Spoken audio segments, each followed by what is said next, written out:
সুনীল গঙ্গোপাধ্যায় লিখেছিলেন, নতুন বাতাস এসে মুছে দেবে পুরনো নিঃশ্বাস। অনেকের আশা, আগামীকাল বিধানসভায় পেশ হতে চলা বিলটি একটা দমকা বাতাসের মতো অনেক পুরনো দীর্ঘশ্বাস মুছে দিতে পারে। যখন তখন অপ্রয়োজনীয় টেস্ট, অস্বাভাবিক বিলের বোঝা, ভেন্টিলেশনে ফেলে রাখা, বেসরকারি হাসপাতালগুলোর সঙ্গে বৈঠকে যে বিষয়গুলি নিয়ে মুখ্যমন্ত্রী তার ক্ষোভ প্রকাশ করেছিলেন, তার প্রত্যেকটি ক্ষেত্রেই নতুন বিলে দিক নির্দেশ রয়েছে। বেসরকারি হাসপাতালের স্বাস্থ্যোদ্ধারের শেষ কথা বলবে নিয়ন্ত্রক কমিশনই, নয়া আইনে যাকে দেয়া হচ্ছে বিপুল ক্ষমতা। চিকিৎসার গাফিলতিতে একদিকে যেমন বড় ধরনের ক্ষতিপূরণের সংস্থান থাকছে, পাশাপাশি থাকছে দোষ প্রমাণে কঠোর শাস্তির ব্যবস্থাও। অন্যদিকে সঞ্জয় রায়ের মৃত্যুর পর যখন পুলিশ এবং স্বাস্থ্য দপ্তরের জোড়া তদন্তের মুখে পড়ল, তখন পদত্যাগ করলেন সংস্থার পূর্বাঞ্চলীয় অধিকর্তা রূপালী বসু। আমরা সেই খবরেও নজর রাখবো, কিন্তু তার আগে শুরুতেই আপনাদের দেখাবো আগামীকাল বিধানসভায় পেশ হতে চলা বিলে ঠিক কি কি থাকছে। দেখুন, মুখে কড়া বার্তা আগেই দিয়েছেন, এবার বেসরকারি হাসপাতাল ও নার্সিংহোমগুলির একাংশের খেয়াল খুশি মতো কাজকর্ম রুখতে কড়া বিল আনছে মমতা বন্দ্যোপাধ্যায়ের সরকার। চিকিৎসায় গাফিলতিতে রোগীর স্বাস্থ্যের অবনতি হোক কিংবা মৃত্যু অথবা অতিরিক্ত বিল, বেসরকারি স্বাস্থ্য পরিষেবা সংক্রান্ত যে কোনো অভিযোগের সুরাহার সংস্থান থাকছে এই বিলে। সাধারণ মানুষের অভাব অভিযোগের নিষ্পত্তির জন্য শক্তিশালী কমিশন গঠনেরও প্রস্তাব থাকছে এখানে। শুক্রবার বিধানসভায় পেশ হতে চলেছে the West Bengal clinical establishment registration, regulation and transparency bill 2017, যেখানে রোগীদের জন্য রয়েছে একাধিক রক্ষা কবচ। প্রথমেই আসবে বেসরকারি হাসপাতালের গাফিলতিতে রোগীর মৃত্যু বা ক্ষয়ক্ষতির ক্ষেত্রে ক্ষতিপূরণের প্রসঙ্গ। সূত্রের খবর, প্রস্তাবিত বিলে উল্লেখ রয়েছে, গাফিলতির জেরে রোগীর স্বল্প ক্ষতি হলে বেসরকারি হাসপাতাল বা নার্সিংহোমকে 3 লক্ষ টাকা পর্যন্ত জরিমানা দিতে হবে। গাফিলতির জেরে গুরুতর ক্ষতি হলে জরিমানা দিতে হবে 5 লক্ষ টাকা পর্যন্ত। আর বেসরকারি হাসপাতালের গাফিলতিতে রোগীর মৃত্যু হলে ন্যূনতম 10 লক্ষ টাকা জরিমানা দিতে হবে। তবে ক্ষতিপূরণ সংক্রান্ত যে নির্দেশই কমিশন দিক না কেন, তা কোনোভাবেই 50 লক্ষ টাকা ছাড়াবে না। সূত্রের খবর, কতদিনের মধ্যে ক্ষতিপূরণ দিতে হবে তাও স্পষ্ট করে দেওয়া হচ্ছে এই বিলে। গাফিলতির জেরে রোগীর মৃত্যু হলে ঘটনার 6 মাসের মধ্যে বেসরকারি স্বাস্থ্য প্রতিষ্ঠানকে ক্ষতিপূরণ দিতে হবে। অন্তর্বর্তী ক্ষতিপূরণ দিলেও তা দিয়ে দিতে হবে 30 দিনের মধ্যে। শুধুমাত্র ক্লিনিক্যাল এস্টাবলিশমেন্ট আইনকে শক্তিশালী করাই নয়, বেসরকারি হাসপাতাল ও নার্সিংহোমগুলির ওপর নজরদারির জন্য যে কমিশন তৈরির প্রস্তাব দেওয়া হয়েছে, তার হাতেও থাকছে অগাধ ক্ষমতা। প্রস্তাবিত বিল অনুযায়ী গাফিলতির অভিযোগ প্রমাণের পর এই কমিশন কোনো নির্দেশ দিলে তাকে চ্যালেঞ্জ করে কোনো দেওয়ানি আদালতে যেতে পারবে না সংশ্লিষ্ট বেসরকারি স্বাস্থ্য প্রতিষ্ঠান। এমনকি কোনো দেওয়ানি আদালত কমিশনের নির্দেশের ওপর স্থগিতাদেশও দিতে পারবে না। প্রস্তাবিত বিলে উল্লেখ থাকছে, এই কমিশনের হাতে যে ক্ষমতা দেওয়া হবে তা দেওয়ানি আদালতের সমতুল, তাই কমিশনের সামনে যে শুনানি হবে তা আদালতের সমতুল বলেই গ্রাহ্য হবে। কোনো এরকম আইন সর্বত্রই অনেক জায়গাতেই তৈরি হয় যেখানে সিভিল কোর্ট বা তার জুরিসডিকশনকে ডিবার করে রাখা হয়। এটা যদি কেউ ভাবে যে এতে সত্যি সত্যি তার ফান্ডামেন্টাল রাইট বা ন্যাচারাল জাস্টিস ব্রিচ হয়েছে, তাহলে সে অনায়াসে চ্যালেঞ্জ করতে পারে হাইকোর্ট। এই আইন কার্যকর হলে তার আওতায় আসবে বেসরকারি হাসপাতাল, maternity home, nursing home, dispensary, clinic, polyclinic, sanatorium, clinical laboratory, fertility clinic ইত্যাদি। বিতনু চট্টোপাধ্যায়, অসাবুল হোসেন, এবিপি আনন্দ, কলকাতা। ডক্টর সন্দীপন ধরকে দিয়ে শুরু করব। ডক্টর ধর, আমি শুরুতেই জানতে চাইব যে নিঃসন্দেহে দু ধরনের প্রতিক্রিয়া আছে। একদিকে সাধারণ মানুষ আশ্বস্ত হচ্ছেন, আবার বেসরকারি হাসপাতাল কর্তৃপক্ষ তাদের নানা অস্বস্তির কারণ আছে, তারা সে নিয়ে প্রশ্ন তুলছেন। এই যে রেগুলেটরি কমিশনের হাতে বিপুল ক্ষমতা, এতে আম জনতার ভাগ্যটা কি পাল্টাবে? এই সঞ্জয় রায়দের ভাগ্য কি পাল্টাবে? মানে কোথাও এই যে ছবি, এই অভিযোগ, আম জনতার যে যন্ত্রণা, দশকের পর দশক ধরে বেসরকারি ক্ষেত্রে বিরুদ্ধে যেসব অভিযোগগুলো উঠছে, কোথাও একটা সেটা থামবে, অন্তত নিয়ন্ত্রণে আসবে? নিশ্চয়ই আসবে সুমন। আমি তো মনে করি যে এই বিলটা খুবই অ্যাপ্ট, ইট ইজ ভেরি এক্সস্টিভ। 25 পাতা সঙ্গে 3 পাতা অ্যানেক্সার, যেটা 45 মিনিট ধরে পড়তে হলো আমাকে, এবং অনেক কিছু দেখলাম, অনেক কিছু আছে বিলের মধ্যে অ্যাকচুয়ালি। আমার মনে হয় সাবসিকুয়েন্ট আলোচনা আমরা সেগুলো আসবো আস্তে আস্তে। এগুলো বিলটাকে ইন টোটো এনফোর্স করার জন্য একটা পুরো ইনফ্রাস্ট্রাকচারের বেশ ভালো রকম বদল দরকার। এখানে কিছু পয়েন্টস হাইলাইট করা হচ্ছে, সেগুলো জাস্ট কিছু পয়েন্টস, এর মধ্যে অজস্র ক্লজ আছে, অজস্র। আমি কিছু ক্লজ এনেছি, আলোচনা করব, আমি তুলে ধরেছি। আমি যদি সরাসরি ডাক্তারবাবুদের পাটে আসি, বা 18 পাতায় আমি দেখতে পাচ্ছি যে মৃত্যু বা গুরুতর ক্ষতি হলে, গাফিলতিতে মৃত্যু অবভিয়াসলি, সেখানে আইপিসি অনুযায়ী মামলা হতে পারে, রাশিয়ান নেগলিজেন্ট অ্যাক্ট হতে পারে, কালপেবল হোমিসাইড হতে পারে, অনিচ্ছাকৃত খুনের মামলা। আমি আইপিসি দেখছিলাম কোথাও 1 বছরের জেলের প্রভিশন, কোথাও 2 বছর, ডাক্তারবাবুদের 7 বছরের জেলের সম্ভাবনাও আছে। মানে আমি যদি going just by the bill, এটা একটা বিরাট কনসার্নের জায়গা। আমি এটা এনেছি, ইনফ্যাক্ট এখানে লেখা আছে, যেটা তুমি দেখালে, যে নো সিভিল কোড, এটা 46 নম্বর clause, clause number 46, no civil court shall have jurisdiction to entertain any suit or proceedings in respect of any matter which an adjudicatory authority of West Bengal Clinical Establishment Commission under the Act to determine, and no injunction shall be granted by any court or other authority in respect of action taken to or to be taken in pursuance of any power conferred by the Act under the Act. এখানে আমার মনে হয় যে একটা serious query আসবে, যে এই বিলটা with all interest for the patients করা হয়েছে, without any bias, in good faith. সেটা গভর্নমেন্ট কিন্তু নিজেকে প্রোটেক্টেড রেখেছে, সেটা আর একটা ক্লজে আছে, আমি আসছি সেটাতে। কিন্তু হোয়াট অ্যাবাউট যে এই বিলটাকে যদি কোনো ক্ষেত্রে, আমরা জানি আমাদের একটা প্রফেশনাল একটা হ্যাজার্ড আছে, সেখানে ম্যালাইনিং এ ডক্টর, যেটা অহরহ ঘটছে, আজ থেকে নয় 40 বছর আগে সাহিত্যিক শঙ্করের মান সম্মান বলে একটা উপন্যাস সবাই পড়েছেন। তো সেই maligning a professional colleague by another colleague or maybe someone else, সেক্ষেত্রে যদি এরকম কোনো ঘটনা ঘটে একটা ম্যালাইনমেন্টের জন্য, তার কোনো দোষ ছিল না এবং সেটা পরে প্রুভড হলো, সেটা কিন্তু আর একটা ক্লজে, এই ক্লজটাকে আমি পড়বো, গভর্নমেন্ট যে ক্লজটাকে নিজেকে প্রোটেক্টেড রেখেছে, সেখানে গভর্নমেন্ট বলছে এরকম যদি পরবর্তীকালে দেখা যায় যে সেটা হচ্ছে গভর্নমেন্ট ইন গুড ফেথ এটাকে ইম্পোজ করেছে, কিন্তু doctor was not responsible for that, government cannot be sued in the court of law. তাহলে হোয়াট হ্যাপেন্স, এইরকম একজন খুব রেসপেক্টফুল ডক্টর, এস্টিম ডক্টর, তার এগেনস্ট একটা ম্যালাইনমেন্টের কেস এলো, তিনি এবং out of frustration, out of loss of self dignity, যেটা আমরা বলি আমাদের প্রফেশনে কি আছে না, কিন্তু প্রথম কথা কমিশন আছে, দ্বিতীয় কথা তো হাইকোর্টে যেতে পারবেন। আপনাকে আমি জানিয়ে রাখি এই ব্যাপারটা, বহু বিলের ক্ষেত্রে যেটা কোর্টে চ্যালেঞ্জ হতে পারে, তাতে কিন্তু এই civil court not to have jurisdiction, যেটা আপনার 21 নম্বর ক্রিমিনাল কোর্টে যেতে পারবে সে, হ্যাঁ, আচ্ছা, এবং হাইকোর্ট রয়েছে, রিট করতে পারবে। আমি বলছি বহু বিলের ক্ষেত্রে হবে, শুধু সিভিল কোর্টে, আপনি সিটি সিভিল কোর্টে গিয়ে এটা চ্যালেঞ্জ করতে পারবেন না, এবং নিম্ন আদালত এটাকে মুলতবি করতে পারবে না। আমি একবার আমাদের আইনজীবী শিবাশিস বাবু আছেন আমাদের কাছে, শিবাশিস পটনায়ক, শিবাশিস বাবু, হ্যাঁ, এই যে ডাক্তারবাবুদের কোয়ারিটা আছে এই বিল সংক্রান্ত, সেটা নিয়ে আইনজীবী হিসেবে আপনার কাছে কোনো উত্তর আছে? ঠিক, ডাক্তারবাবুদের কোয়ারি থাকাটা খুব স্বাভাবিক, এবং আমার মনে হয় ঠিক এই স্টেজে সবারই কোয়ারিজ আছে, কারণ বিলটা এখন বিল স্টেজে আছে, আইন হয়ে যায়নি, অ্যাক্ট হয়ে যায়নি। আমার মনে হয় আগামীকাল যখন বিলটা প্রস্তাব হিসেবে আসবে, তখন অনেক সংশোধনীও আসতে পারে। আমরা যে বিষয় নিয়ে আজকে আলোচনা করছি, হয়তো দেখা গেল অনেকগুলো বিষয় বাদ চলে গেল, আবার দেখা গেল নতুন কিছু বিষয় ইনকর্পোরেটেড হয়ে গেল। ডাক্তারবাবুদের যে জায়গাটা, যেটা উনি বললেন যে সিভিল, আপনি যেটাকে কন্টিনিউ করলেন, সেখানে হচ্ছে সিভিল কোর্ট, যেটা ঠিক একই কথা সুমন যেটা বললেন, যে অনেক আইন আছে যেগুলোতে সিভিল কোর্টের জুরিসডিকশন নেই, হাইকোর্টে যেতে হয় অ্যাপিলেট। যেমন একটা খুব সাধারণ একটা special act, prevention of money laundering act 2002, ওখানে দেখবেন যে এখানে সিভিল কোর্টের আদার দেন, সবসময় ওটাকে আলাদা করে রাখা হয়েছে। এখানেও সেই সরকারের যে সৎ ইচ্ছা, সেই সৎ ইচ্ছার প্রতিফলন এটা। তার মানে এই নয় যে ডাক্তারবাবুদের বা এস্টাবলিশমেন্ট, যারা ক্লিনিক্যাল এস্টাবলিশমেন্ট, তাদের কোনো সাংবিধানিক অধিকার খর্ব করা হচ্ছে কিংবা কেড়ে নেওয়া হচ্ছে।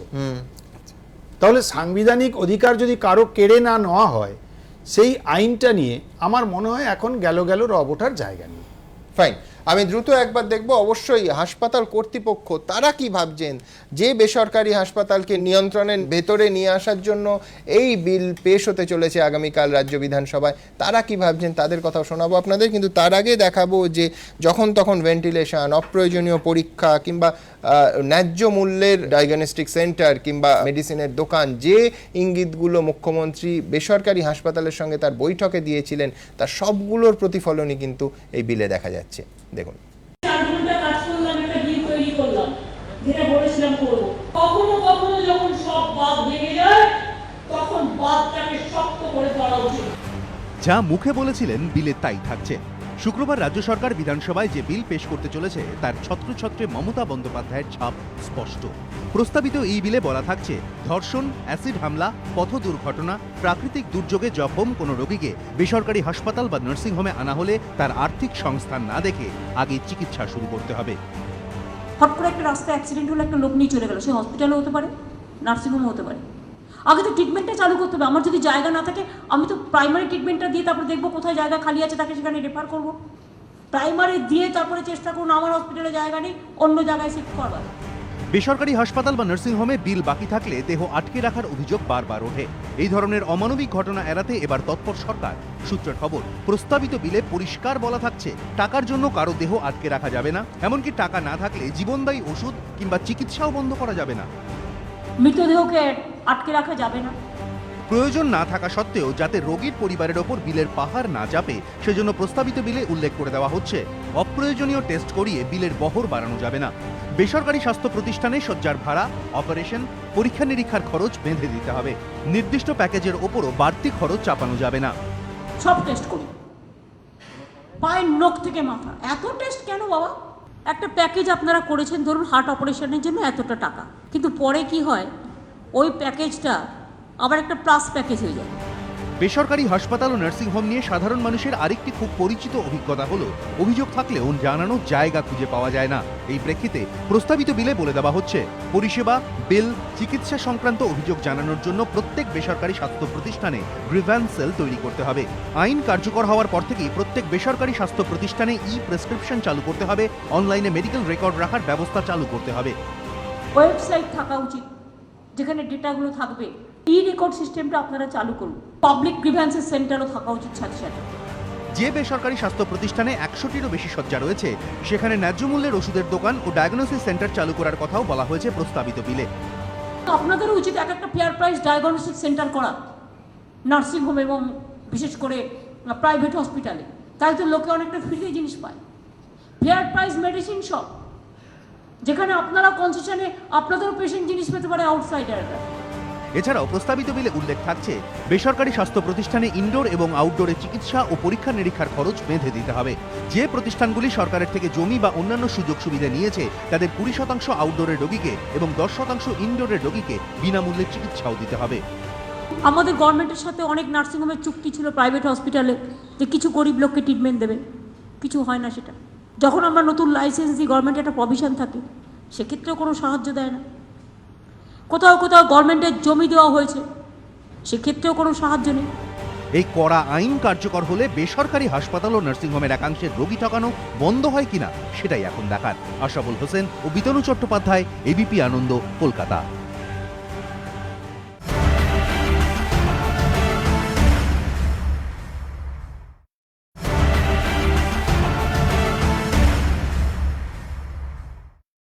আমি রূপক বড়ুয়ার কাছে যাব। রূপকবাবু, প্রথমে আমি যেটা জানতে চাইবো যে আপনারা বেসরকারি হাসপাতাল কর্তৃপক্ষ এই বিলকে কি চোখে দেখছেন?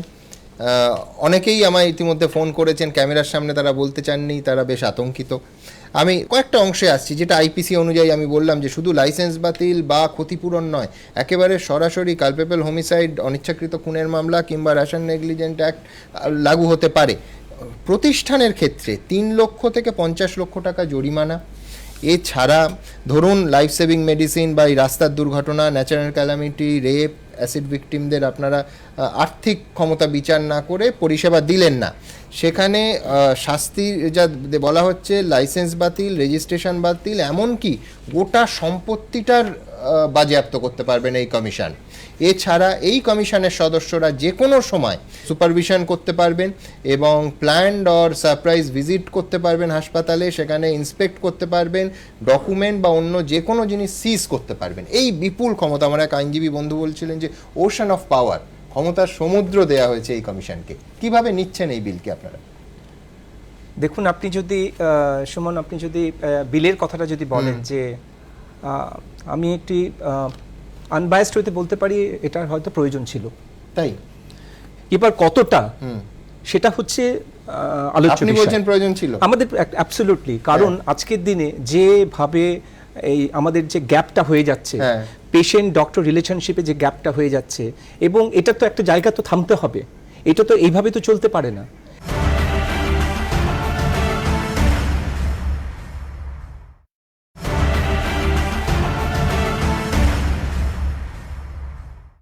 আজকের দিনে যেভাবে এই আমাদের যে গ্যাপটা হয়ে যাচ্ছে, পেশেন্ট ডক্টর রিলেশনশিপে যে গ্যাপটা হয়ে যাচ্ছে, এবং এটা তো একটা জায়গা তো থামতে হবে, এটা তো এইভাবে তো চলতে পারে না। আজকে প্রত্যেকটা দিন যদি কোনো হাসপাতালে যদি এই কোনো ছোট ছোট ব্যাপারে মিসআন্ডারস্ট্যান্ডিং হয়ে এই যে আজকে একটা আমাদের একটা ভয়াবহ পরিস্থিতির মতন যেটা তৈরি হচ্ছে, সেটা যদি একটা গাইডলাইন্সের মধ্যে যদি আনা যায়, আমরা যদি জানতে পারি একটা প্রাইভেট হাসপাতালে আমাদের কোনটা দরকার, কোনটা করা দরকার, কোনটা করা উচিত নয়, এটা যদি পরিষ্কারভাবে যদি আমাদের গাইডলাইন্সের মধ্যে যদি ফেলে দেওয়া হয়, আমাদেরকে যদি আরো বেশি ডিসিপ্লিনের মধ্যে ফেলে দেওয়া হয়, আমার মনে হয় আপনি বলছেন এতদিন এই ক্ল্যারিটিটা ছিল না। ক্ল্যারিটি কিছুটা ছিল, কিছুটা ছিল না, একদম যে ছিল না তা নয়, কারণ বরাবরই আছে। কিন্তু একটা জিনিস, আরেকটা জিনিস এটা পরিষ্কার আমার যেটা বক্তব্য হচ্ছে, এটাকে ভালো করে মনিটর করা দরকার। এবার আরেকটা যেটা আমি বলবো, প্রয়োজনীয়তা আছে ডেফিনেটলি, কিন্তু এটার যেন মিসইউজ যেন না হয়। অর্থাৎ এই যে জিনিসটা আজকে একটা এই জিনিসটাকে ধরে নিয়ে আমি এটাকে এক্সপ্লয়েট করব সিচুয়েশনটাকে, সেই জিনিসটা যেন না হয়, সেটাকেও কমিশনকে যেন দেখতে হবে আর কি।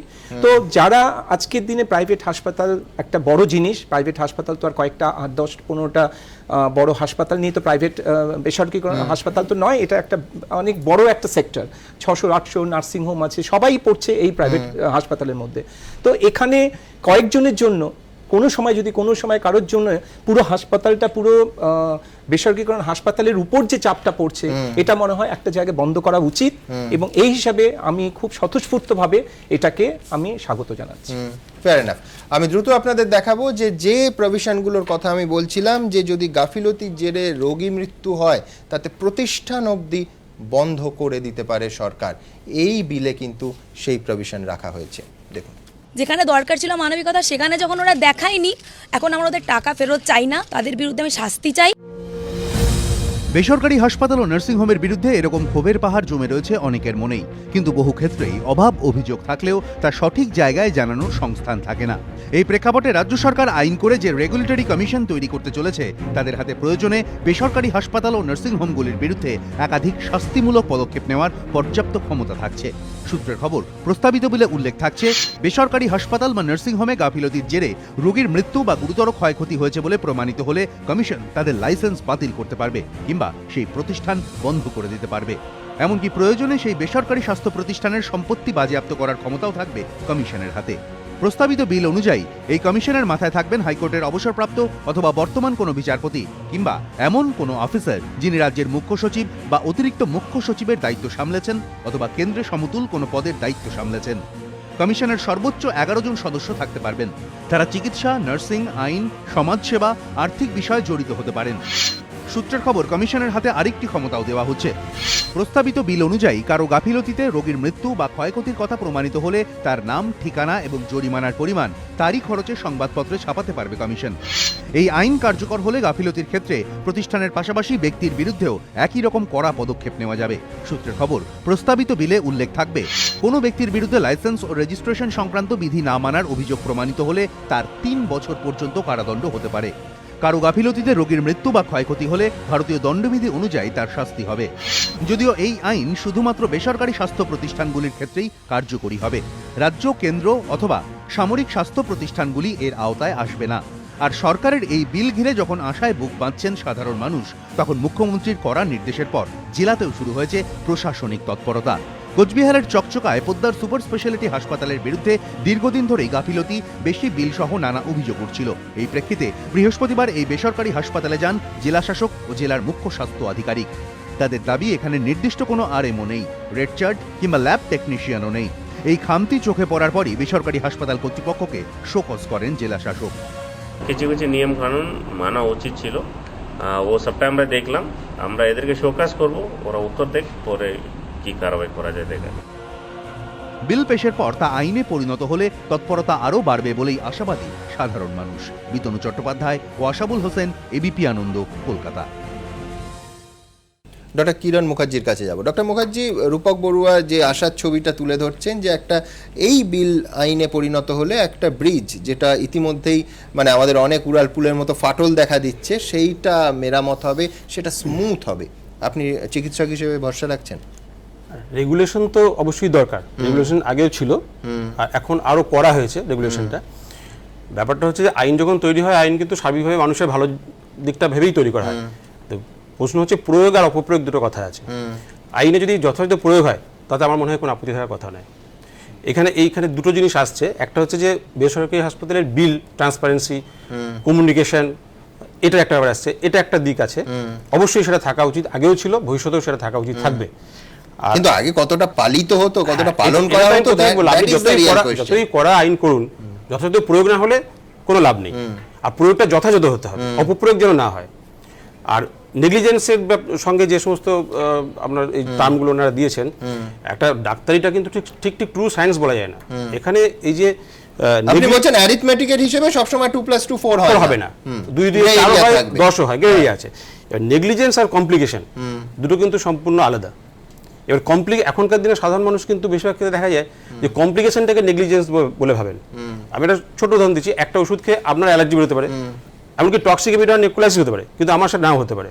এবার আমি সেটা জানতে না পারি আপনার হবে কি হবে না, আমি ওষুধটা দিলাম আপনাকে, আপনার ওটা হলো, আমি তার সঙ্গে সঙ্গে যথাযথ ব্যবস্থা নিলাম কিনা। এবারে দেখুন, আমি আমাকে বাঁচাতে নাও পারতে পারি, বলা যায় না, কিন্তু আমি যদি এটা না করি তাহলে আমি গাফিলতি করলাম, কিন্তু ওষুধটা দিলাম। কিন্তু এতে আপনাদের দিক থেকে, চিকিৎসকদের দিক থেকে সচেতনতা বাড়ারও তো সম্ভাবনা আছে। আপনি রোগীকে ওষুধ প্রয়োগের আগে জিজ্ঞাসা করতে পারেন বা অ্যালার্জি টেস্টও করাতে পারেন, সেই প্রভিশনটা। এই প্রসঙ্গে দুটো কথা বলবো। একটা হচ্ছে তো definitely there is no second opinion যে বিলটা অত্যন্ত প্রয়োজনীয় এবং এই মুহূর্তের জন্য it is the right time. কারণ definitely I agree with mister Baruah যে একটা ব্রিজ তৈরি হয়েছে এবং যারা সৎভাবে চিকিৎসা ব্যবস্থা করতে চান তারা ডেফিনেটলি চাইবেন, উনি চাইবেন যেমন আমিও চাইবো, উনিও চাইবেন। যাদেরকে মনের মধ্যে একটা ছিল, একটা ব্যাড ইন্টেনশন ছিল, they will only feel threatened, right? আমি একদম ক্লিয়ারলি বলছি এই কথাটা। কিন্তু অপপ্রয়োগ যেটা নিয়ে আমরা কনসার্ন, ওটা আমাদের দেখতে হবে। যে কথাটা তুমি বললে যে তোমার লয়ার বন্ধু বলছিল এটা ওশান অফ পাওয়ার, একটা ওশান অফ পাওয়ার কাউকে দেওয়া হলে টাডা রুলটার এগেইনস্টে বিভিন্ন পলিটিক্যাল পার্টি বলেছে টাডার অপপ্রয়োগ হচ্ছে না, তো সেরকম যে কোনো ওশান অফ পাওয়ার হলেই পাওয়ারের অপপ্রয়োগটার দিকেও লক্ষ্য রাখতে হয়। কারণ তার মধ্যে যে কমিশনে ইন্ডিভিজুয়াল পার্সন থাকবেন without any bias, with due respect to everybody, প্রত্যেকে একটা human being, and every human being has got a chance of getting corrupted. আমাদের একটা কথা বলা হয়, বায়াস জিনিসটা একটা মানুষের রেটিনার মধ্যেই থাকে, no person is without bias. আমাদের রেটিনাতে একটা ব্লাইন্ড স্পট থাকে, তো আমরা সবাই একটা জায়গায় ব্লাইন্ড, প্রত্যেকে হিউম্যান বিইং, রক্ত মাংসের তৈরি, এটা ভাবতে হবে। নাম্বার 2 হচ্ছে এটা লং টার্ম ওভারঅল জুডিশিয়ারির ক্ষেত্রেও তাহলে তো আপনাকে আদালত এবং আইন ব্যবস্থার উপরই ভরসা রাখা। আমি আগের দিন বলেছি এভরি প্রফেশনে একটা ব্ল্যাক শিপ আছে, ঠিক আছে? শুধু ডাক্তার করে রব তুলে লাভ নেই, সব সে কথাটা মাথায় রাখতে হবে, সেই বায়াসটাকে, বায়াস অফ বায়াস কথাটাকে মাথায় রাখতে হবে। আর একটা হচ্ছে এই রুলের একটা লং টার্ম ফলো আপ দরকার। এই যে আজকে আমি রুলটা আমি অ্যাপ্লাই করলাম এবং করে এখন যেহেতু ঘটনা ঘটেছে 6 মাস পরে ভুলে গেলাম, আবার ঘটনা ঘটলো, আবার রুলটা অ্যাপ্লাই করা হলো না, একটা লং টার্ম ফলো আপ গভর্নমেন্টকে টাইম টু টাইম নিতে হবে, তবেই কিন্তু রুলের প্রপার অ্যাপ্লিকেশনটা হবে। ফাইন, একটা ছোট্ট বিরতির সময় হয়ে গেছে। বিরতি যেতে যেতে দেখবো যে এই বিল নিয়ে এই শহরের নামী চিকিৎসকরা কি বলছেন, তারা কি মত তাদের। শুক্রবার বিধানসভায় আসছে the West Bengal clinical establishment registration regulation and transparency bill 2017। সাধারণ মানুষের আশা, এই বিল আইনে পরিণত হলে বেসরকারি হাসপাতাল ও নার্সিংহোমগুলির একাংশে চিকিৎসার নামে শোষণ বন্ধ হবে। আর চিকিৎসকরা এই বিল নিয়ে কি ভাবছেন? আজকে সরকার শাসন করে আমাদের যে ত্রুটিগুলো দেখিয়ে দিয়েছেন, এর অনেক ফাঁকফোকর হসপিটাল নিজেরা ঠিক করে নেওয়া উচিত ছিল, যেটা আত্মবিশ্লেষণের অভাবে আমরা করে উঠতে পারিনি। গভর্নমেন্ট আমাদের দেখিয়ে দিয়েছেন যে কোথায় কোথায় ভুল ভ্রান্তি হচ্ছিল এবং জিনিসটা একটা মনিটরিংয়ের পদ্ধতি শুরু হলো। টাউন হলের বৈঠক থেকে গরিব মানুষের চিকিৎসার জন্য বাজেট হাসপাতাল তৈরির প্রস্তাব দেন মুখ্যমন্ত্রী। চিকিৎসক দীপ্তেন্দ্র সরকারের মতে আলাদা হাসপাতাল না হলেও খরচের নিরিখে বেসরকারি হাসপাতালগুলিকে বিভিন্ন ক্যাটাগরিতে ভাগ করে দেওয়া যেতে পারে, যাতে মানুষ আন্দাজ করতে পারেন কোথায় গেলে কিরকম খরচ হবে। সমগ্র ডাক্তার সমাজ তাকে স্বাগত জানাতে বাধ্য। খুব ভালো প্রস্তাব।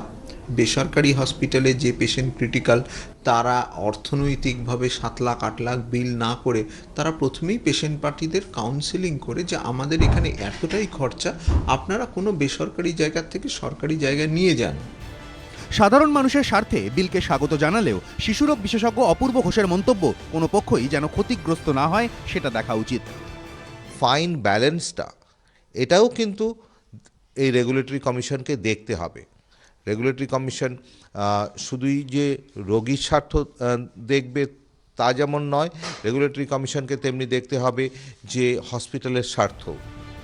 আশা প্রত্যাশার পারদ চড়ছেই, অপেক্ষা এখন শুধু বিলের আইনে পরিণত হওয়ার জন্য বিধানসভার ছাড়পত্রের, এবং আইনে পরিণত হওয়ার পর তা কিভাবে কার্যকরী হয় সেটা। ময়ূর ঠাকুর চক্রবর্তী ও সত্যজিৎ বৈদ্য, এবিপি আনন্দ, কলকাতা।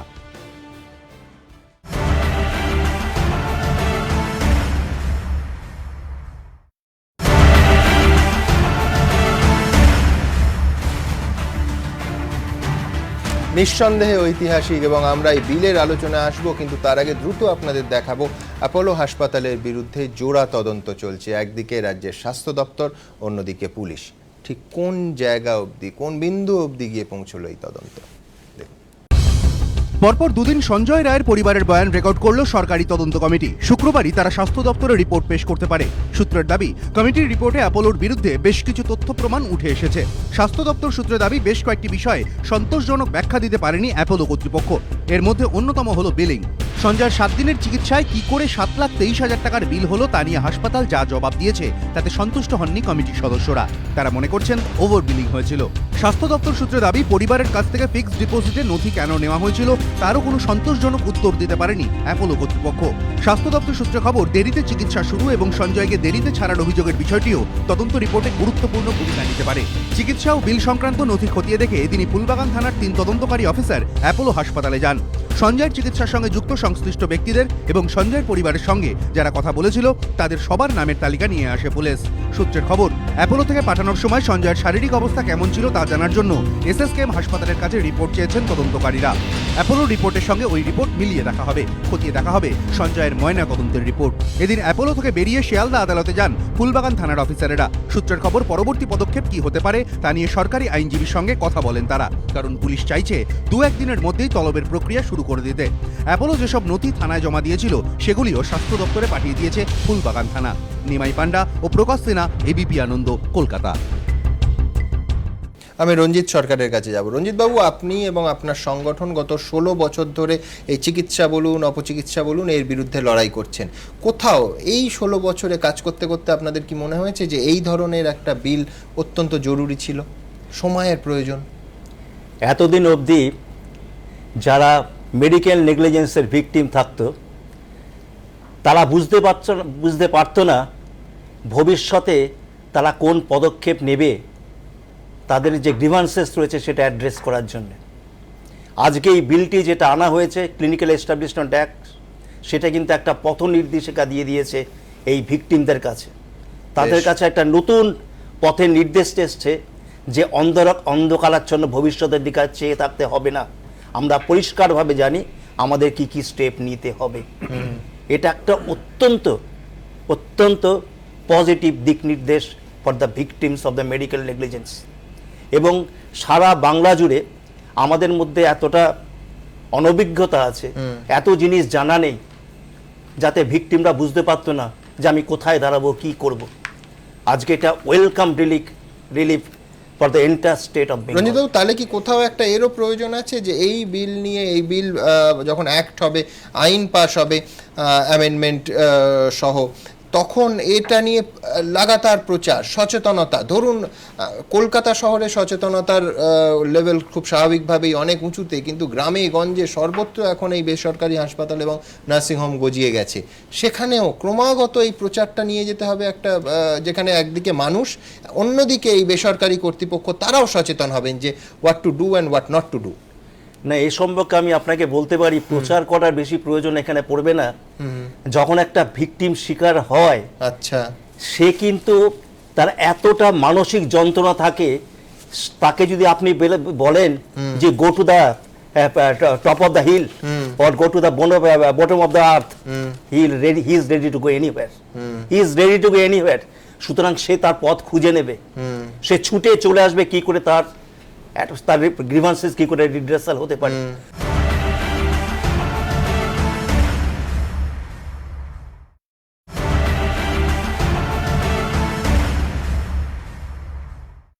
এটা আমি বলবো যেটা আমরা পিপুল ফর বেটার ট্রিটমেন্ট গত 16 বছর ধরে আন্ডার ডক্টর কুণাল শাহ আমরা পরিচালিত হয়ে শত শত ভিকটিমের পাশে দাঁড়িয়ে তাদের দিক নির্দেশিকা দিতে পেরেছি।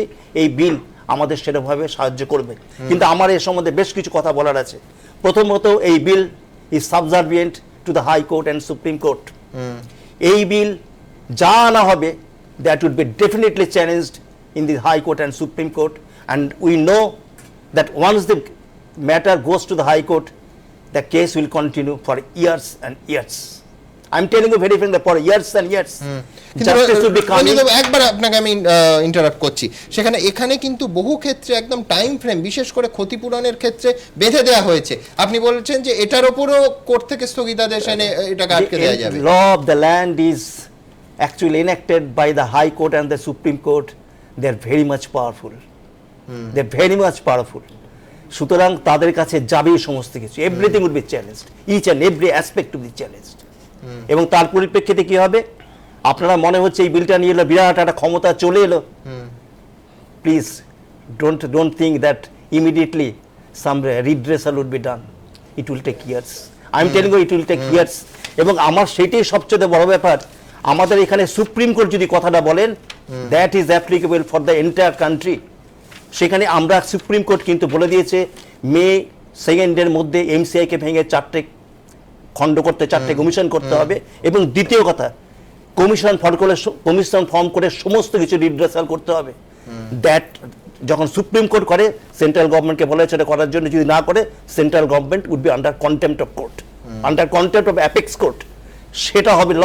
আমি মনে করি এই লটা নিশ্চয়ই রিলিফ, কিন্তু এ তো চ্যালেঞ্জ হবে, কিন্তু সুপ্রিম কোর্টে গেলে কোনো কিছু চ্যালেঞ্জ হতে পারবে না। রঞ্জিত বাবু যে পয়েন্টটা তুলছেন যে নিঃসন্দেহে কাপ এবং ঠোঁটের মধ্যে ফারাক আছে, এবং একটা আইন যাবতীয় সমস্যার সমাধান সুরাহা করে দেবে এমনটা নিঃসন্দেহে কেউ মনে করছেন না। আমি দ্রুত এই প্রসঙ্গেই আসবো, কিন্তু তার আগে আপনাদের দেখিয়ে নেব যে এই অ্যাপোলো হাসপাতালের পূর্বাঞ্চলীয় প্রধান শীর্ষকর্তা রূপালী বসু পদত্যাগ করলেন। সঞ্জয় রায়ের মৃত্যুর ঘটনায় জোড়া তদন্তের ফাঁসে অ্যাপোলো। এই পরিস্থিতিতে আচমকা পদত্যাগ করলেন অ্যাপোলো গ্লেনেগেলসের শীর্ষকর্তা রূপালী বসু। সংস্থার পূর্বাঞ্চলীয় অধিকর্তার পদ থেকে ইস্তফা দিলেন তিনি। সংস্থার কিংবা সংস্থা যুক্ত আছে এমন কোনো গুরুত্বপূর্ণ অনুষ্ঠানে তাকে সামনের সারিতে দেখা গেলেও 22 ফেব্রুয়ারি মুখ্যমন্ত্রীর টাউন হল বৈঠকে রূপালী বসু হাজির ছিলেন না। সেদিন অ্যাপোলোকে তুলোধনা করেই বৈঠকের সূচনা করেছিলেন মুখ্যমন্ত্রী। বিলটা কিন্তু বেড়েই যাচ্ছে, 35, 40, 45। ওয়াই? একটা 5 স্টার হোটেলেও এত খরচ হয় না। মুখ্যমন্ত্রীর প্রশ্নবাণে জর্জরিত হয়ে বৈঠকে কার্যত অসহায় দেখায় অ্যাপোলো কর্তা রানা দাশগুপ্তকে। আমরা প্রচুর এক্সপেন্সিভ ইকুইপমেন্ট নিয়ে এসেছি, যেরকম আপনার রোবোটিক, তারপরে আপনার এত বিল কেন? কত মেশিন কেনেন যে এত বিল? আর এরপরই 23 তারিখ রাতে ডানকুনির সঞ্জয় রায়ের মৃত্যু হয়, যা ঘিরে শোরগোল পড়ে যায় রাজ্য জুড়ে। অ্যাপোলোর বিরুদ্ধে তদন্ত শুরু করে স্বাস্থ্য দপ্তরের কমিটি ও পুলিশ।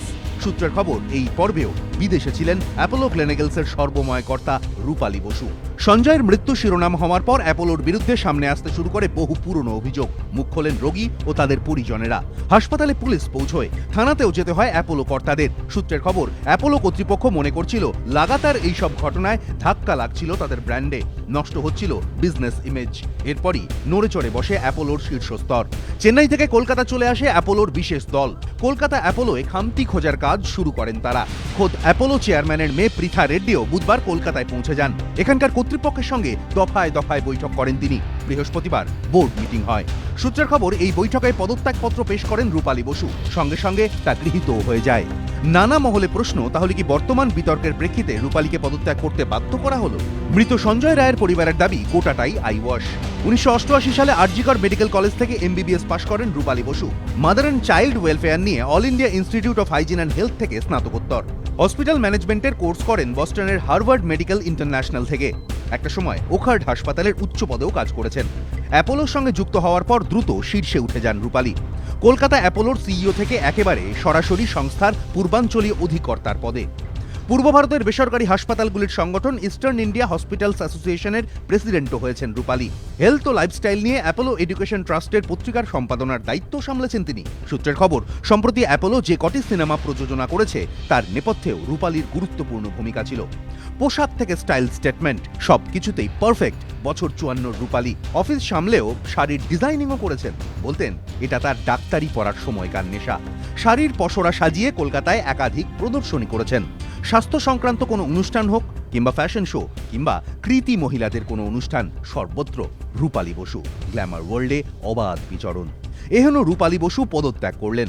তার পরিবর্তে অ্যাপোলোর পূর্বাঞ্চলীয় অধিকর্তার অতিরিক্ত দায়িত্ব সামলাবেন এন সত্যভামা। তিনি অ্যাপোলোর দক্ষিণাঞ্চলের অধিকর্তা। অ্যাপোলো কলকাতার সিইও হলেন রানা দাশগুপ্ত। বৃহস্পতিবার প্রেস বিবৃতি জারি করে অ্যাপোলো হাসপাতাল কলকাতার তরফে জানানো হয়েছে, পশ্চিমবঙ্গের মানুষের স্বাস্থ্য পরিষেবায় নিজেদের দায়িত্ব পালনে এবং মাননীয় মুখ্যমন্ত্রী মমতা বন্দ্যোপাধ্যায় যে পরামর্শ দিয়েছেন তার প্রতি সম্মান জানাতে অ্যাপোলো কর্তৃপক্ষ বেশ কিছু সদর্থক পদক্ষেপ নিয়েছে, যাতে পরিষেবার মান আরও বাড়ানো যায়। প্রশ্ন উঠছে, তাহলে কি পরিষেবায় যে ত্রুটি হয়েছে এবং তাতে যে বদল আনা দরকার সে কথা কার্যত মেনে নিল অ্যাপোলো? তাই কি পূর্বাঞ্চলীয় অধিকর্তার পদে থাকা রূপালী বসুকে পদত্যাগ করতে হলো? তার আচমকা ইস্তফার পর এই সব প্রশ্নই উঠছে নানা মহলে। যদিও এ নিয়ে ফোন এবং SMS করা হলেও রূপালী বসুর প্রতিক্রিয়া মেলেনি। নিমাই পান্ডা, ABP আনন্দ, কলকাতা। আমি শিবাশিস পটনায়কের কাছে যাব। শিবাশিসবাবু, আপনি দেখলেন প্রথমার্ধে বহু ডাক্তারবাবুর কিন্তু প্রচুর সংশয় আছে এবং প্রয়োগ এবং অপপ্রয়োগ নিয়ে প্রশ্ন রয়ে গেছে। খুব ভালো কথা। শুধু একটা কথা আপনাদের আমি মনে করিয়ে দিই যে অনারেবল সুপ্রিম কোর্ট একটা সাড়া জাগানো রায় দিয়েছিলেন, সেটা হচ্ছে গুড সামারিটান কেস বলে পরিচিত। রাস্তায় যদি কেউ বিপদাপন্ন হয়, অ্যাক্সিডেন্টের সম্মুখীন হয়, তাকে তুলে নিয়ে হসপিটালে যেতে হবে।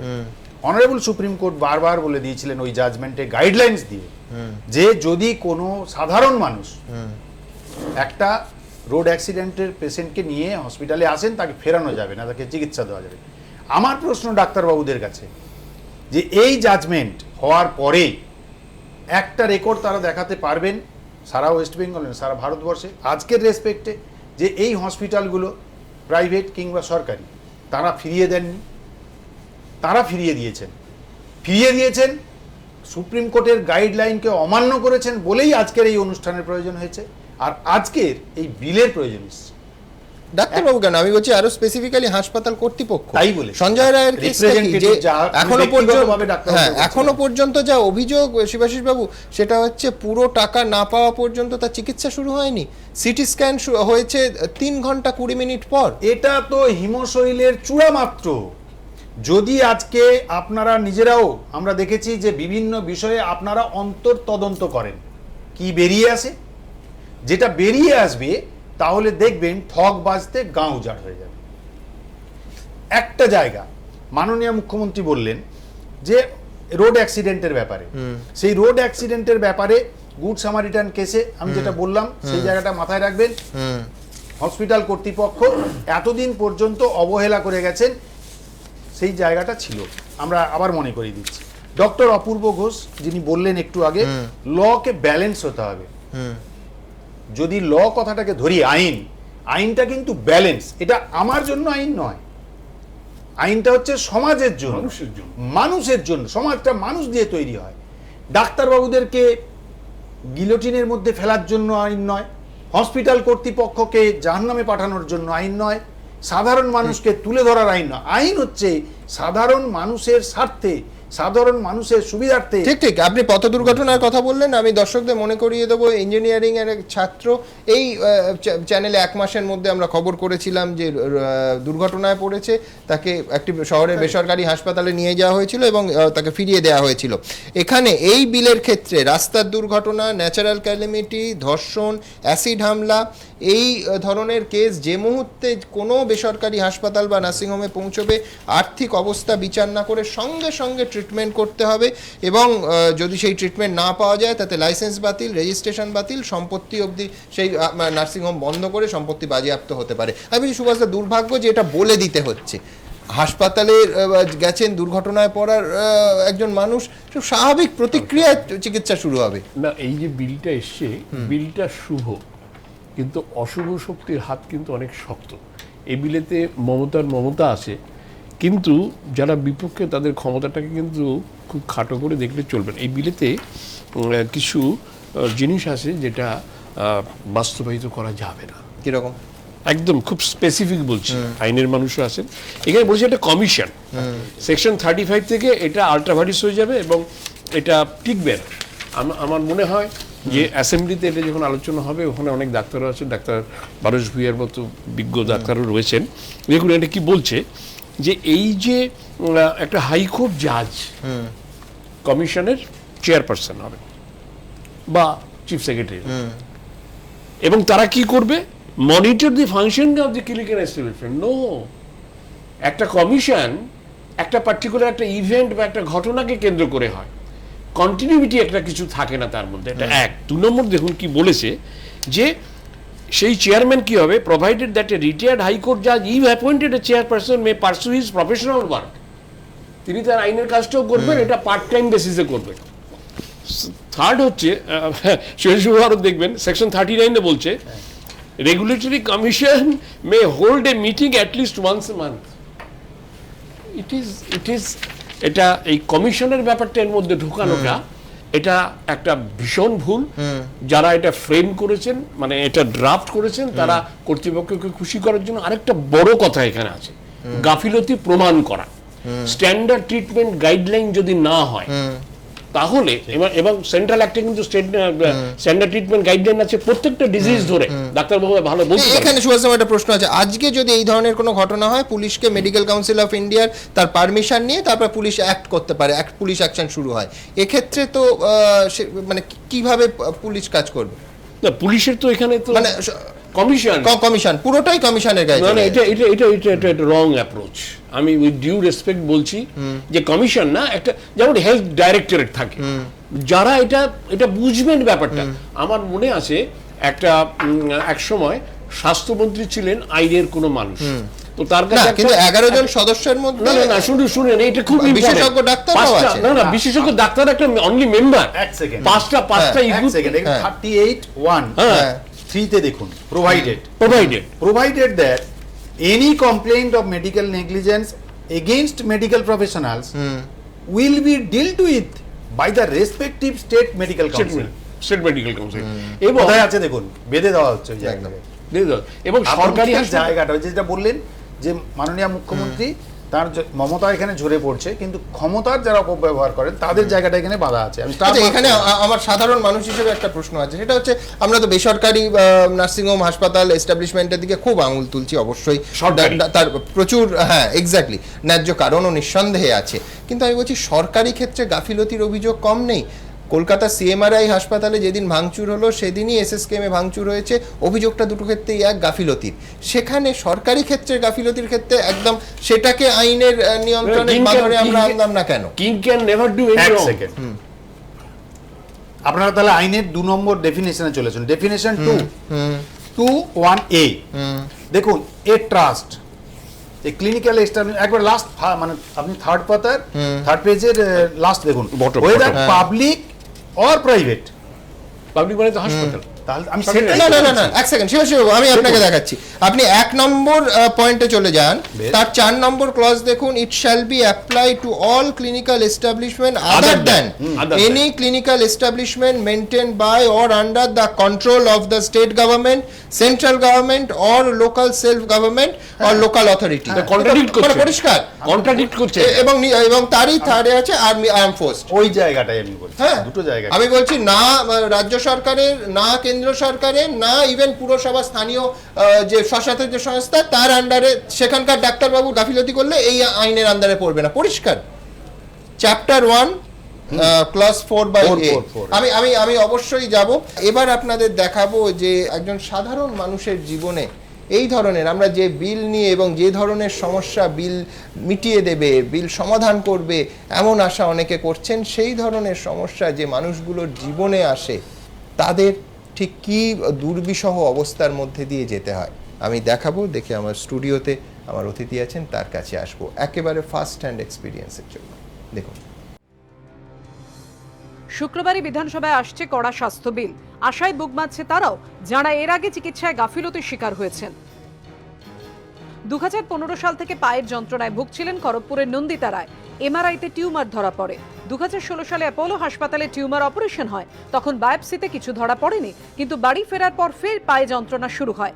ফের অ্যাপোলোয় যেতে হয় রোগীকে। পরিবারের দাবি, অ্যাপোলো হাসপাতালে চিকিৎসক ফের অপারেশন করাতে বলেন। পরে অ্যাপোলোরই আরেক চিকিৎসকের পরামর্শ নেয় রোগীর পরিবার। সেই চিকিৎসকের পরামর্শে বাইরে থেকে বায়োপসি করানো হলে ক্যান্সার ধরা পড়ে। ওই রিপোর্টের ভিত্তিতে অ্যাপোলোতেই পা কেটে বাদ দেওয়া হয় নন্দিতা রায়। কিন্তু বাড়ি ফিরলে দেখা দেয় শ্বাসকষ্টের সমস্যা। পরিবারের দাবি, নন্দিতাকে অ্যাপোলোয় আনা হলে স্রেফ এক্সরে রিপোর্ট দেখেই চিকিৎসক জানান ফুসফুসে ক্যান্সার হয়েছে। কিন্তু কলকাতার অন্য একটি বেসরকারি হাসপাতালে নিয়ে যাওয়া হলে তারা বলে ডিপ নিউমোনিয়া। ওই হাসপাতালে ভর্তি হওয়ার কিছুদিন পরেই মারা যান মহিলা। পরিবারের দাবি, অ্যাপোলো যদি প্রথমেই রোগ ধরতে পারত তাহলে হয়তো বাঁচানো যেত নন্দিতাকে। শুধুমাত্র ধরা পড়লো না বলেই আজকে মাকে আমরা হারালাম। শুধুমাত্র ভুল চিকিৎসার জন্যই এটা হয়েছে, শুধুমাত্র অ্যাপোলোর ভুল চিকিৎসা। বিচারের আশায় ক্রেতা সুরক্ষা আদালতের দ্বারস্থ হয়েছে রোগীর পরিবার। এ বিষয়ে অ্যাপোলো কর্তৃপক্ষের বক্তব্য, অভিযোগ পেলে খতিয়ে দেখা হবে। চিকিৎসায় গাফিলতির অভিযোগ উঠেছে শরৎ বোস রোডের হেলথ পয়েন্ট নার্সিংহোমের বিরুদ্ধেও। জানিয়ে বৃহস্পতিবার রোগীর পরিবারের সঙ্গে তাদের বচসাও হয়।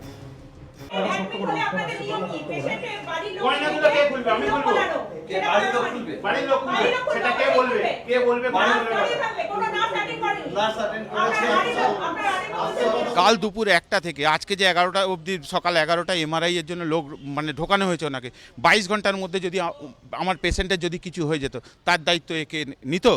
আমাকে বলা হচ্ছে তোমাদের জন্য শিশুমঙ্গল হসপিটাল আছে, তোমাদের জন্য পিজি আছে। আমার এখানে কেউ দিব্যি দিয়েছিল তোমাকে পেশেন্ট আনার?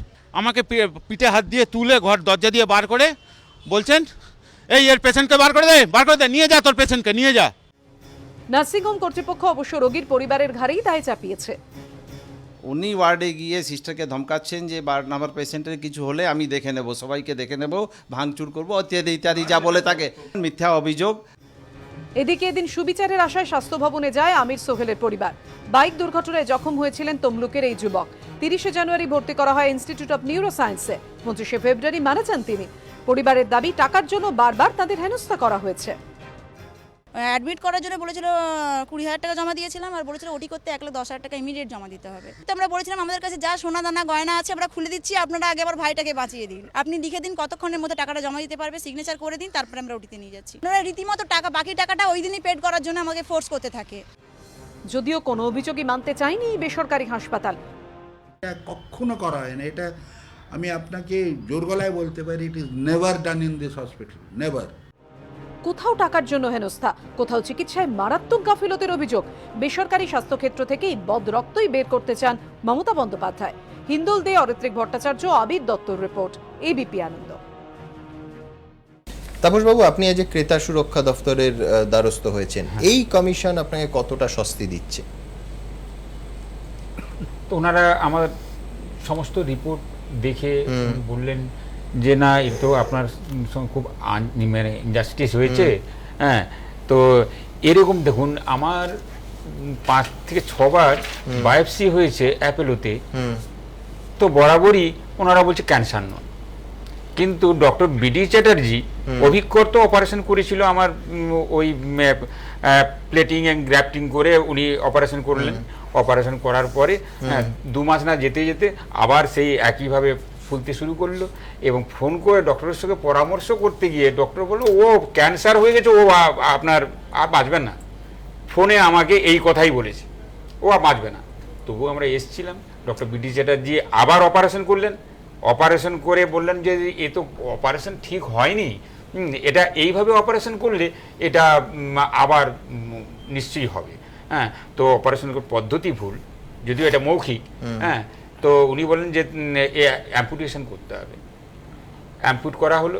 অ্যাম্পুট করার পর উনি বললেন যে এ আর কোনোদিন হবে না, যদি হয় তাহলে অষ্টম আশ্চর্য। তো 2 মাস পরে আবার কিন্তু ওখান থেকে লাম্প হলো, আবার কিন্তু ওখানে রেকারেন্স হলো। হ্যাঁ, তো বারবার এমনভাবে ভুলভাবে পরিচালিত করছে, অ্যাসুরেন্স দিচ্ছে প্রচুর, কিন্তু কোনোভাবেই কোনো সাকসেস নেই। হ্যাঁ, আর অ্যাপোলো হসপিটালে যে অপারেশন থিয়েটার, সেখানে মানুষে যাবে না, সেখানে এসি কমানোর কোনো রাস্তা নেই। মানে চিৎকার করছে পেশেন্ট, হ্যাঁ, এসি কমছে না, রাত দিন পেশেন্ট চিৎকার করছে, ডাক্তার দেখার কেউ নেই। বেশ, আপনি এই অভিযোগগুলো ক্রেতা সুরক্ষা দপ্তরে জানিয়েছেন। আমি দ্রুত একবার এই অনুষ্ঠানের শেষে আপনাদের সবার কাছে আসবো। কি কোথাও কি মনে হয় যে সন্দীপনদা, সরকারি ক্ষেত্রের গাফিলতিটাও এই ধরনের একটা আইনের নিগড়ে নিয়ে আসাটাও নিশ্চয়ই দরকার? উচিত, না হলে মানুষের মনে এই প্রশ্নটাও আসবে, সাধারণ মানুষের মনে, যে যারা পকেট থেকে বেশি পয়সা খরচা করে তাদের জন্য একটা স্পেশাল লিগ্যাল প্রোটেক্টিভ ব্যবস্থা বা কমিশন, যারা পয়সা কতটা খরচা করতে পারে না তাদের জন্য কোনো মনিটরিং সিস্টেম নেই। এই প্রশ্ন মানুষের মধ্যে আসবে এবং সেই প্রশ্নটা আসা স্বাভাবিক। সুভাষবাবু যে কথাটা বলেছেন, আমি সেটা আগেই বলেছিলাম, এটা অত্যন্ত ইম্পর্টেন্ট যে এইটাকে একটা লং টার্ম ফলো আপের মধ্যে রাখতে হবে, যাতে একবারের জন্য যাতে ফ্ল্যাশ ইন দ্য প্যান না হয়। একটা হুজুগ এখন উঠলো, এখনই আমি এটা আগুনটা নেওয়ার জন্য ব্যস্ত হলাম, পরে আর দেখলাম না ফার্দার কি হচ্ছে। সুতরাং এটা অত্যন্ত সদিচ্ছামূলক একটা কাজ গভর্নমেন্টের, একটা অত্যন্ত ভালো বিল, ওয়েলকাম বিল, যারা খুব অনেস্টলি প্র্যাকটিস করতে চান যে সমস্ত ডক্টর বা সংস্থা, তাদের জন্য ভেরি ওয়েলকাম বিল। ডক্টর মুখার্জি, ন্যাচারাল জাস্টিসের যদি আমি আইডিওলজিতে ভাবি, তাহলে কি গাফিলতির নেগলিজেন্স পার্টে সরকারি ইনস্টিটিউশনকেও ইনক্লুড করা উচিত? অবশ্যই, কারণ প্রফেশনাল নেগলিজেন্স যে প্রফেশনই হোক, প্রফেশনাল নেগলিজেন্স কখনোই অ্যাকসেপ্টেবল নয়। তবে সরকারি ব্যাপারে একটা কথা বলার আছে যে এই যে রাশটা থাকে ভীষণ রকমের, তো সেখানটাতে সরকারি চিকিৎসকদের কিন্তু কন্ট্রোল থাকে না। মানে আপনি কতগুলো পেশেন্ট দেখতে পারবেন, আপনার কতটা ক্যাপাসিটি আছে, সেটা কিন্তু তাতে সরকারি চিকিৎসকদের কোনো বক্তব্য নেই। তবুও তার মধ্যেই কোনো বড় নেগলিজেন্স যেন কোনোভাবেই না হয়, সেটা অবশ্যই নজর রাখা উচিত এবং হ্যাঁ, নিয়ম মতো সেটাকেও এর আন্ডারে রাখা উচিত। মানে আপনি বলছেন সরকারি হাসপাতালে চিকিৎসক এবং রোগীর রেশিওটা এত বেশি থাকে, এত অসম থাকে, সেক্ষেত্রে নেগলিজেন্সের সম্ভাবনা থেকে যাচ্ছে? নেগলিজেন্সের সম্ভাবনা ঠিক ওইভাবে বলা যাবে না, নেগলিজেন্স বলা যাবে না, কিন্তু হ্যাঁ প্রচন্ড চাপের মধ্যে তো ভুল ডায়াগনোসিস, ডেফিসিয়েন্সি অফ সার্ভিসের জায়গা থেকে। আমি শিবাশিস বাবুর কাছে একদম পরিষ্কার আপনাকে বললাম, আমি চ্যাপ্টার 1-এ স্পষ্ট করা হয়েছে রাজ্য সরকার, কেন্দ্র সরকার, স্থানীয় স্বশাসিত সংস্থা, পুরসভা ইত্যাদি, এদের অধীনে যে ক্লিনিক্যাল এস্টাবলিশমেন্টগুলো আছে সেগুলো এর বিলের অন্তর্ভুক্ত নয়। আইনের ঊর্ধ্বে কেউ নয়, সংবিধান অনুযায়ী। আইন তো এটা তো আইন হয়নি এখন, it is going to be. তার জন্য আছেন বিরোধী দল, তার জন্য আছেন সাধারণ মানুষ। এই ভয়েসটা রেজ করতে হবে, কারণ ভারতবর্ষের সংবিধানে কোথাও যদি এই ছাড় না থাকে, এটা প্রতিটি দেশের আইন নির্ভর করে সংবিধানের উপর, আর সংবিধানে যদি সরকারকে কেন্দ্র করেই আইন হবে, সংবিধানকে অমান্য করে হবে না, সংবিধানে সরকারকে ছাড় দেয়। ছোট্ট একটা জায়গা বলে দিই, দেশের প্রতিষ্ঠিত আইনে এটা একটা নতুন সংযোজন হতে পারে, কিন্তু এটুকু বলা যায় যে আমাদের যে আপনারা যেটা বলছিলেন কনজিউমার ফোরাম, যিনি ওখানে গেছিলেন, ওই ফোরামেরও কিন্তু ক্ষমতা আছে। এখানে ওই ফোরামে যেমন আপনার বাড়ির বিদ্যুৎ বিল নিয়েও কথা বলার ক্ষমতা, মেডিকেল নেগলিজেন্স নিয়েও কথা বলার ক্ষমতা। এটা কেবলমাত্র একটা স্পেশালাইজড কমিশন, যদি অ্যাক্ট হিসেবে এসে যায়, কমিশন যদি শুধু কমপ্লেইন গুলো হ্যান্ডেল করতো তাহলে তো হতো, কিন্তু মনিটরিং ডে টু ডে বিল আমার মনে হয়েছে, এইটা পড়ে দেখলাম, এটা শুধুমাত্র মেডিকেল রিলেটেড, ঠিকই, এটা আইন হোক তারপরে একেবারেই। আগামীকাল এই বিল রাজ্য বিধানসভায় পেশ হতে চলেছে। আমি দ্রুত এই মুহূর্তে যারা টেলিভিশন সেটের সামনে এসেছেন তাদের জন্য এক ঝলকে দেখিয়ে দেবো কি রয়েছে এই প্রস্তাবিত বিলে, যা আগামীকাল পেশ হবে বিধানসভায়। দেখুন।